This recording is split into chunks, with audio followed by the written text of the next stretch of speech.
ওই সিন্ডিকেটের কথাই তুলতে চাইলেন। তারা নাকি এখানে কারসাজি করে এই কাজ করছেন। তো আমরা বললাম, যদি অসাধু চক্রের কারণে এইভাবে বাজারে লাফিয়ে লাফিয়ে দাম বাড়ে, তাহলে একজন লোক এতদিনে গ্রেফতার হলো না কেন? কেন তারা আইনের আওতায় আসলো না? আপনারা বলবেন অসাধু চক্রের কারণে দাম বাড়ছে, আর কোন অসাধু চক্র তাদেরকে খুঁজে পাবেন না, তাহলে তো আপনাদের সরকারে থাকার কোনো কারণ নাই। আসলে ওই সিন্ডিকেটের পৃষ্ঠপোষক বলে এরা কোন অসাধু চক্রকে খুঁজে পায় না। শেষে তথ্যমন্ত্রী এই চাপে পড়ে যখন আর তারা কিছু বলতে পারছেন না, তখন তার বিএনপি তথ্য আবিষ্কার করলেন। এবার বিএনপির ব্যবসায়ীরা নাকি সেই অসাধু চক্র, যারা এই সংকট সৃষ্টি করছে। আপনারা পরিষ্কার ভাবে বুঝতে পারছেন এই সরকারের কর্মকাণ্ড। যারা এখন বিভিন্ন বড় বড় প্রজেক্টে লুটপাট করছে, এই লুটপাটকারীরা তাদের অনেক টাকা দরকার। দ্রব্যমূল্য বাড়লে তার ভ্যাট বাড়ে, ট্যাক্স বাড়ে। কারণ দ্রব্যমূল্য বৃদ্ধিতে সরকারের তেমন কোনো মাথা ব্যথা নেই। পাবলিকের কষ্ট, সেটাকে তারা বুড়ো আঙুল দেখায়, কারণ পাবলিক দিয়ে তাদের কোনো মাথা ব্যথা নাই।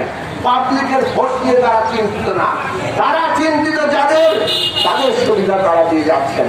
ওই সিন্ডিকেট বড় বড় ব্যবসায়ী, তাদের স্বার্থ রক্ষা করলেই হবে। আজকে তারা বলছেন আমরা ভ্যাট কমিয়ে দিলাম। ভ্যাট কমানোর দাবি আমরা তুলেছি যে রোজার মাস সামনে, সাময়িক সময়ের জন্য আপনারা ভ্যাট স্থগিত করেন। ভ্যাট তারা কিসে স্থগিত করেছেন? আমদানিতে না। এখন আন্তর্জাতিক বাজারে দাম বেশি হলে আমদানিতেই তো বেশিরভাগ খরচ। বাংলাদেশে এসে ওই তেল বোতলজাতকরণ কিংবা আরো কিছু কাজ, সেখানে যা ভ্যালু এডিশন কিংবা মূল্য সংযোজন হয়, সেটা 10%ও না। ওর মধ্যে যদি আপনি ভ্যাট কমান, সেইটা বাজারে তেমন কোনো প্রভাব ফেলবে না। আপনার সেই প্রভাবে সুনির্দিষ্টভাবে দাম কত, এটাও আপনি ঠিক করতে পারবেন না। কার্যত ওই ভ্যাটটা সাধারণ ব্যবসায়ীদের পকেটে যাবে, সাধারণ মানুষের পকেটে আসবে না। তারা কিনায় কোনো সুবিধা পাবেন না। কাজেই ভ্যাট যদি প্রত্যাহার করতে হয়, আমদানি থেকে শুরু করে দেশের মূল্য সংযোজন, পুরোটার ভ্যাট স্থগিত করতে হবে এবং পুরো ভ্যাট স্থগিত করে তার ফলাফল যাতে খোঁজ ক্রেতা পায়, সেই ব্যবস্থা করতে হবে। কিন্তু সরকার সেই জায়গায় যাবে না, সরকার সেই জায়গায় যাচ্ছে না। তারা নানান ভাবে মানুষকে বিভ্রান্ত করছে। আসল কথা হচ্ছে, এই বিশ্ব বাজারে করোনা পরিস্থিতির কারণে যে দাম বৃদ্ধি পাচ্ছিল, সেই দাম বৃদ্ধির অনুমান এই সরকার করতে পারে নাই। এই দাম বৃদ্ধির আগাম অনুমান করে বাংলাদেশে সরকারের হাতে যে পরিমাণ তেলের মজুদ থাকা দরকার ছিল আমদানি করে, সেই মজুদ তারা করতে পারে নাই বলে আজকে বাজারে স্থিতিশীলতা রাখার জন্য সরকারের যে উদ্যোগ নিতে পারার কথা, তাদের হাতে সেই ক্ষমতা নাই। সরকারের ভুল নীতি, সরকারের ব্যর্থতার কারণে আজকে সাধারণ মানুষকে ভোগান্তিতে পড়তে হচ্ছে। আর এই ব্যর্থতার লাভ কে পাচ্ছে? খোদ সরকার। কেননা দাম বাড়লে তার ভ্যাট বাড়ে, আর এই দাম বৃদ্ধিও একটা লাগাম ছাড়া। কত টাকায় আমদানি হচ্ছে এবং কত টাকায় দেশীয় বাজারে বিক্রি হচ্ছে, এইগুলোর কোন তদারকি, কোন ব্যবস্থাপনা নাই। ফলে যেহেতু অল্প কয়েক সংখ্যক ব্যবসায়ী প্রতিষ্ঠানের হাতে পুরো কর্তৃত্ব, তারাও অনেক ক্ষেত্রে অন্যায্য দাম বাড়িয়ে মানুষের পকেট কেটে নিচ্ছেন। এইভাবে আজকে সমগ্র বাজার ব্যবস্থা মানুষের নাগালের বাইরে চলে যাচ্ছে। আজকে আন্তর্জাতিক বাজারে দামের কারণে তেলের দাম বেড়েছে, কিন্তু বাংলাদেশে যে সমস্ত পণ্য উৎপাদিত হয়, সমস্ত পণ্যের দাম যে লাফিয়ে লাফিয়ে বেড়ে যাচ্ছে, এর কারণ কি?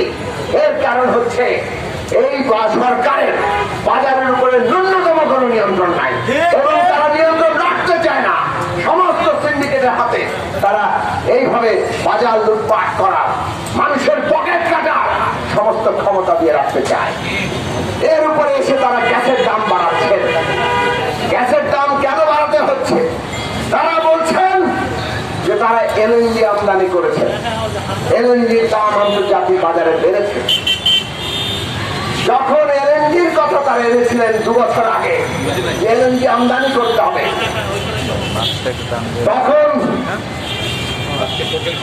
আমরা পরিষ্কার করে বলেছিলাম, তার বহু আগে থেকে আমরা বলে আসি, এই সরকার 13 বছর ধরে ক্ষমতায় যাচ্ছে, বাংলাদেশকে এলএনজি আমদানিতে কেন যেতে হচ্ছে? এলএনজি মানে তরলায়িত গ্যাস। এই বিদেশ থেকে গ্যাস আমদানি বাংলাদেশকে কেন করতে হবে?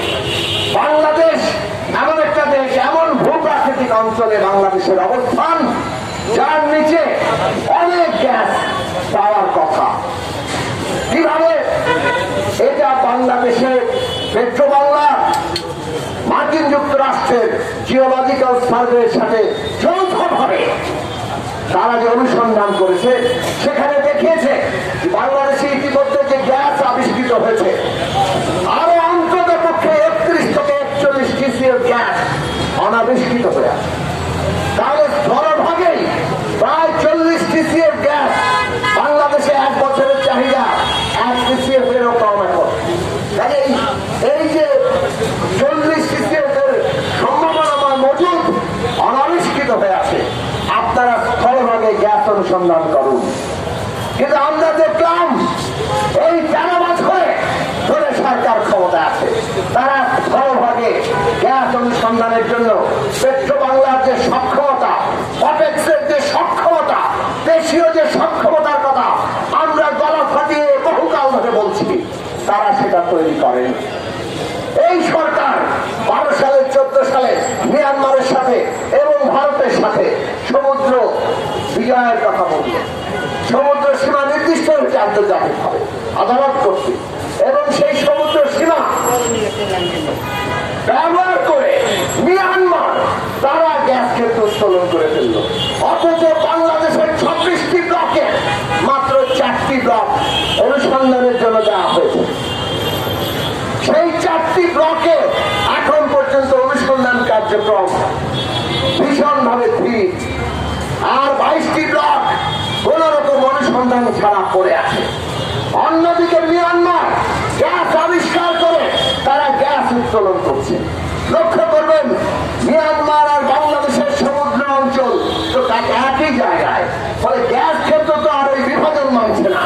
গ্যাস ক্ষেত্র তো মাটির নিচে সমুদ্রের তলদেশে, সেইখান থেকে মিয়ানমার যখন গ্যাস উত্তোলন করে, এমনকি ভারত যখন গ্যাস উত্তোলন করে, তারা কেবল তাদেরই গ্যাস উত্তোলন করে নাকি বাংলাদেশের গ্যাস, যেটা বাংলাদেশের জনগণের অধিকার, সেই গ্যাসও তারা নিয়ে যায়। সেই হিসাবও আমাদের কাছে নাই। আমরা পরিষ্কার করে বলেছিলাম, বাংলাদেশের স্থলভাগের গ্যাস উত্তোলন করুন এবং সমুদ্রে বাংলাদেশের মালিকানা এবং কোন রকম রপ্তানির বিধান না রেখে আপনারা দ্রুত টিএসসি চুক্তিতে যান। এই ধরনের চুক্তির আওতায় গ্যাস উত্তোলন তো করতেই হবে, কিন্তু আমরা সরকারকে এই কাজ করতে দেখলাম না, তারা এটা করতে ব্যর্থ হলো। এই ব্যর্থতার পরিণাম কি? নিজেদের গ্যাস ফেলে রেখে এখন তারা বলছেন গ্যাসের সংকট, কাজে আমাদের গ্যাস আমদানি করতে হবে, এলএনজি থেকে আমদানি করতে হবে। এলএনজি গ্যাস আমদানির ক্ষেত্রে 2টো পদ্ধতি আছে। একটা হচ্ছে বিভিন্ন কোম্পানির সাথে দীর্ঘমেয়াদী চুক্তিতে যাওয়া। দীর্ঘমেয়াদী চুক্তি বাংলাদেশ 2টো দেশের সাথে করেছে, সেইখানে $10 কাছাকাছি এলএনজি আমদানি হচ্ছে। কিন্তু গত 1 বছরের মধ্যে এলএনজির যে খোলা বাজার, সেই খোলা বাজারের দাম $37 পর্যন্ত উঠেছে। এখন তারা $30 নিচে কোথাও এলএনজি পাচ্ছে না। কাজেই এলএনজি তারা যে আমদানি করছেন, যে এলএনজি বাংলাদেশের মোট গ্যাসের 18 এই মুহূর্তে চাহিদার 18 সেই 18 গ্যাসের যে দাম দিতে হচ্ছে, সেই দামের ভর্তুকি এখন জনগণের ঘাড়ে চাপানো হবে। আজকে 1 ইউনিট গ্যাস বাংলাদেশে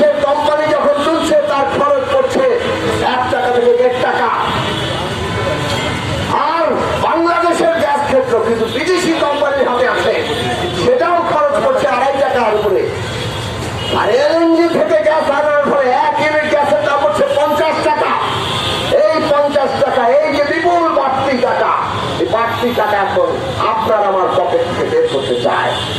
কিন্তু কেন বাংলাদেশকে এলএনজি আমদানি করতে হলো?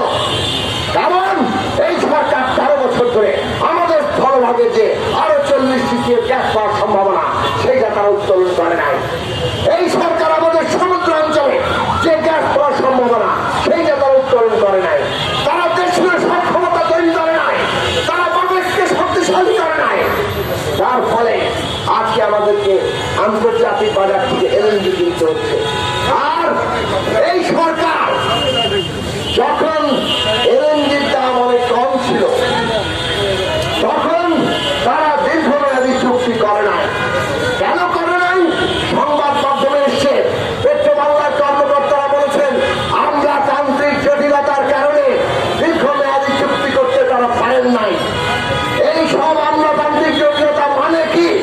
নানা রকম দুর্নীতির প্রক্রিয়া। এই দুর্নীতির কারণে, আমলাতান্ত্রিক জটিলতার কারণে, সরকারের ব্যর্থতার কারণে আজকে বাংলাদেশে মানুষকে এই বেশি দামে এলএনজি যে কেনা হচ্ছে তার দায় তারকে ভোগ করতে হবে। এইটা আমরা মানতে পারি না।